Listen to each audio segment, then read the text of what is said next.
এই যে আজকে শনিবারের সকাল মাছটা খুবই কম। আচ্ছা সিজন তো হ্যাঁ সব দেশি মাছটা একটু কমই পাওয়া যাবে। তো ফুলো এসছে দোকানে, কিন্তু ফুলো আছে আর কই আছে দেশি কই। ও যেগুলো ভালো থাকবে সেগুলো কালকে রবিবারের জন্য তুলে রাখছি এখন। আচ্ছা আচ্ছা আচ্ছা ভালো সাইজ তো, মোটামুটি সাইজ, বেশি দাম বিশাল সাইজ, একেবারে সস্তা, 30 টাকা শো। 30 টাকা শো। আর কালকে রবিবারের সকাল আসবে তো, কালকে রবিবারের দিন হবে 35 টাকা। মানে কালকে আসলে তোমার কাছে এগুলো পাওয়া যাবে তাই তো? কালকে আসলে পাওয়া যাবে, বেশি বেশি আজকেও পাওয়া যাবে? আজকেও পাওয়া যাবে, কিন্তু কালকের জন্য তুলে রাখছো। বিশাল কোয়ালিটির ফলুই মাছ।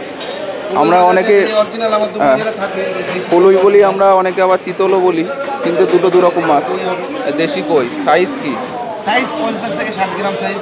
বিশাল কোয়ালিটিও সেই রকম, পুরো কালো হয়ে আছে। চিতল মাছ, ও চিতলের সাইজ কি? চিতল না, ফুলই। ও ফলুই আছে না, ওই একই রকম দেখতে, একই রকম দেখতে অনেকটা সুস্বাদু মাছ। দারুণ কোয়ালিটি। যাদের লাগবে তাদের চলে এসো আমার দোকানে। ওকে ওকে।